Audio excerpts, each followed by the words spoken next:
When running a 7B parameter language model on your laptop, you might assume that slow performance is a hardware issue. Many believe that only expensive GPUs or cloud solutions can deliver the blazing fast speeds seen in demos of Grok or GPT-4o.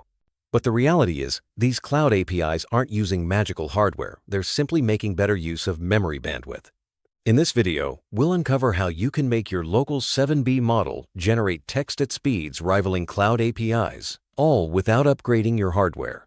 Let's break down the real bottlenecks and see how smart engineering can make your model fly.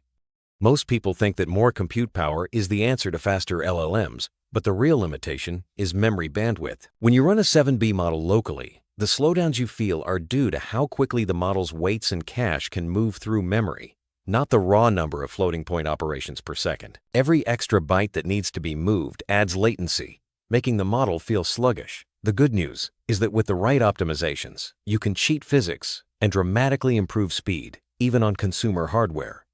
To understand where latency comes from, it's important to know that LLM inference has two main phases: prefill and generation. The prefill phase is when the model reads the entire prompt, and this is compute-bound. Your GPU cores are working at full capacity. But the generation phase, where the model emits tokens one by one, is memory-bound.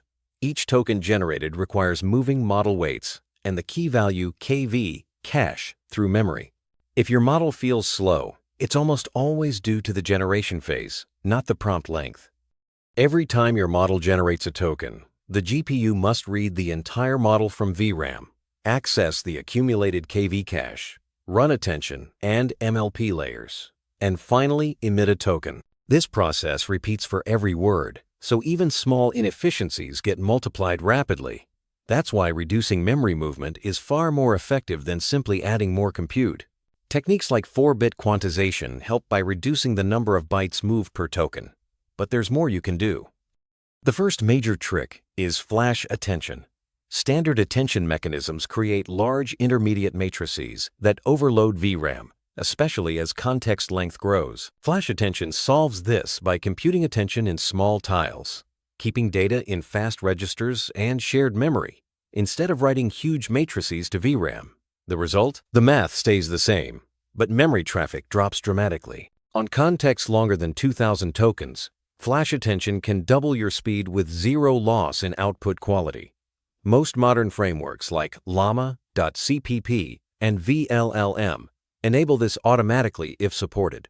The kV cache stores the memory of all previous tokens, and as conversations grow, this cache can become huge. Every generation step must read it back, creating a bandwidth bottleneck. By quantizing the kV cache, storing keys and values in INT8 or Q4 instead of FP16, you dramatically reduce memory traffic with almost no loss in quality. In llama.cpp, this is enabled with simple command line flags. In real workloads, this can cut VRAM usage by about 30% and noticeably speed up long context generation. Speculative decoding is the real cheat code for LLM speed. Normally, generating 5 tokens requires 5 forward passes of a large model. With speculative decoding, a small draft model predicts several tokens ahead, and the large model verifies them all at once. If the draft model is right, which it often is for high probability tokens, you generate multiple tokens for the cost of one. This can double or even triple throughput on consumer GPUs, making text generation feel instant. Speculative decoding works best when generating predictable or high probability text. It's less effective for highly creative writing, rare tokens, or when the draft model isn't well aligned. In those cases, the large model rejects more tokens and speedups shrink. However, latency never becomes worse than the baseline, and production systems can dynamically tune speculative depth to maximize efficiency. This ensures you always get the best possible speed without sacrificing quality. Let's look at real numbers. On a high-end laptop GPU like the RTX 4090, a stock FP16 Llama 38B model runs at about 35 tokens per second. Switching to 4-bit quantization boosts this to 55 tokens per second. Adding flash attention brings speeds into the low 60 seconds. Finally, with speculative decoding using a 1B draft model, throughput jumps to around 95 tokens per second. At these speeds, text appears faster than your eyes can track, rivaling or surpassing cloud APIs for single-user latency. Cloud APIs often feel faster because they batch thousands of users and fully saturate memory bandwidth.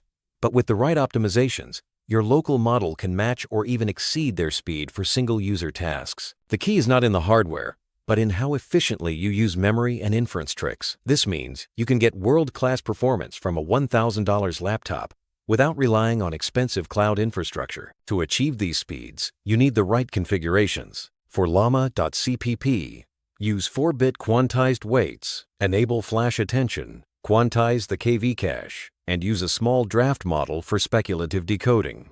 For vLLM, similar settings apply, with options for speculative models and GPU memory utilization. These tweaks are simple to implement, but make a huge difference in real-world performance, letting you get the most out of your hardware.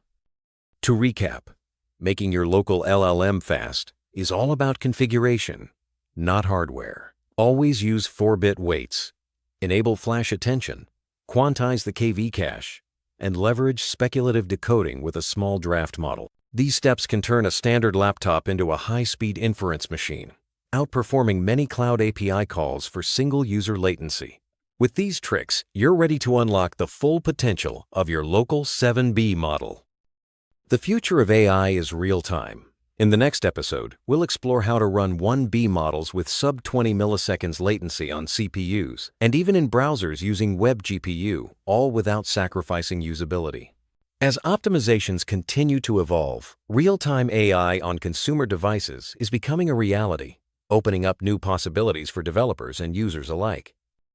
If you want to go deeper into these techniques, including edge cases, failure modes, and detailed explanations, check out the Practical Fine-Tuning Playbook. While this video covers what works, the playbook explains why it works and when it might break. For those building advanced AI systems, understanding these nuances is essential for robust deployment.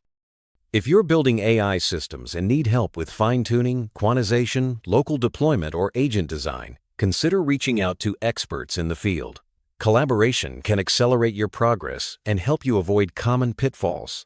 Whether you're developing research prototypes or full-stack AI products, leveraging expert knowledge can make your journey smoother and more successful.